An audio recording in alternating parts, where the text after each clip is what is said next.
Pada akhir abad ke-18 Masehi, sejumlah negara di dunia dilanda wabah begitu menakutkan.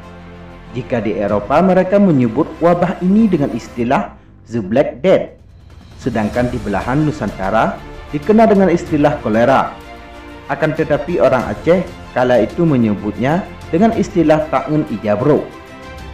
Sebutan ini karena virus mematikan pada masa itu dilaporkan menjadikan kain-kain kotor sebagai sarang dan kemudian menular pada manusia. Sebelum lanjut, tekan dulu subscribe, like, dan share agar sejarah Aceh lebih terpandang di mata dunia.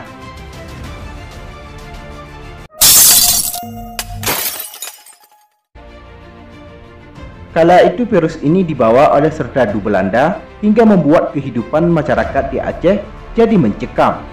Di kampung-kampung masyarakat Aceh menggelar salat tolak bala, menyalakan penerang sejenis obor usai maghrib dan kemudian keliling kampung sambil membacakan doa-doa tolak bala.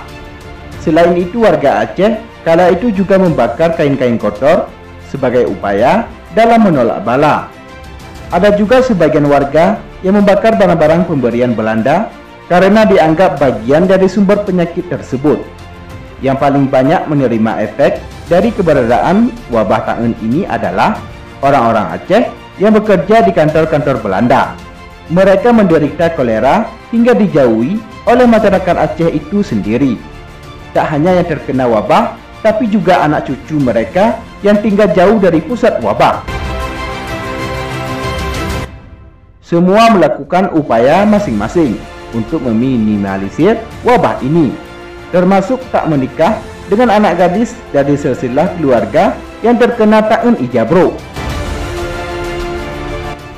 Konon, wabah kolera atau Taun Ijabro sebelum ada di Aceh, terlebih dahulu awalnya mulai melanda Batavia, sekarang disebut kota Jakarta. Dari berbagai referensi mengatakan, ketika Belanda memulai agresi keduanya ke Aceh, wabah kolera mulai terjangkit pasukan Belanda. Jenderal Jan van Swieten diangkat London menjadi panglima militer tertinggi ekspedisi ke Aceh kedua. Van Swieten kala itu berusia 66 tahun. Ia telah pensiun sebagai tentara Hindia Belanda dan kemudian menjadi anggota Dewan Negara dan Komisaris Nederland Indices Spoorwegmaatschappij, perusahaan kereta api Hindia Belanda. Ekspedisi kedua membawa hampir 13.000 orang. Ekspedisi pun mulai dengan pelayaran dari Batavia. Ribuan orang berjajah dalam kapal-kapal selama 10 hingga 14 hari perjalanan. Pelayaran sudah mengundang maut ketika wabah kolera pada Oktober 1873 telah mencapai Batavia. Keberangkatan ekspedisi yang seharusnya dimulai 1 November 1873 diundur hingga 10 hari. Tak lama setelah berlayar, ribuan orang yang berjajar dalam ekspedisi militer ke Aceh tersebut menjadi korban wabah kolera. Begitu kapal-kapal mencapai Aceh, 60 orang sudah tewas akibat kolera. Begitu kapal mendarat, angka korban kolera segera meroket, dan kurangnya tenaga medis membuat jumlah korban wabah kolera meningkat setiap hari. Angkanya terus meroket, bahkan pada akhir bulan Desember telah tewas 150 orang akibat kolera. 18 perwira dan ratusan bawahan segera dibawa ke rumah sakit di Kota Padang tanpa pembasmian hama terlebih dahulu. Sebelum peluru ditembakkan dari ekspedisi ini, Van Swieten telah kehilangan lebih dari 1/10 kekuatannya. Akibat khawatir akan penularan wabah pula, akhirnya pada 9 Desember 1873, satu dari ketiga brigade didaratkan ke Pantai Rawa. Pasukan induk sendiri akhirnya tiba di Penayung setelah 14 hari menembus serangan pasukan Aceh. Pertempuran untuk menguasai Masjid Raya terus berlangsung hingga akhir Desember. Pasca menguasai Masjid Raya, pasukan Belanda merangsek ke Istana Kesultanan Aceh. Celakanya mereka bukan hanya menembakkan peluru, tetapi juga menularkan kolera ke kubu Aceh. Kolera segera merebak di dalam istana yang sedang dipertahankan. Setidaknya 150 orang Aceh setiap hari tewas akibat kolera. Salah satu yang ikut terkena kolera adalah Sultan Mahmud Shah.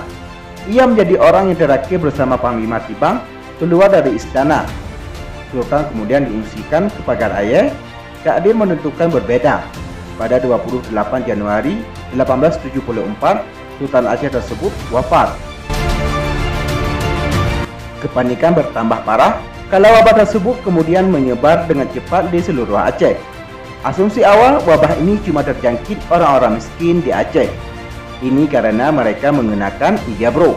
Namun belakangan para ule balang di Aceh juga terkena imbasnya meskipun mereka berpakaian bagus. Istilah ta'en pun kemudian bergeser dari ta'en ijabro menjadi ta'en wabah sampo.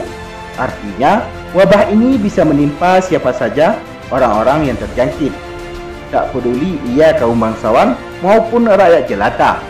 Wabah ta'en wabah sampo sendiri baru redam di Aceh hingga pertengahan abad ke-19. Orang yang terjangkit wabah ini dikucilkan hingga perilaku lainnya. Demikianlah liputan Habahasa News. Semoga bermanfaat dan dapat memberikan wawasan untuk kita semua. Terima kasih telah menonton dan tunggu video kami selanjutnya.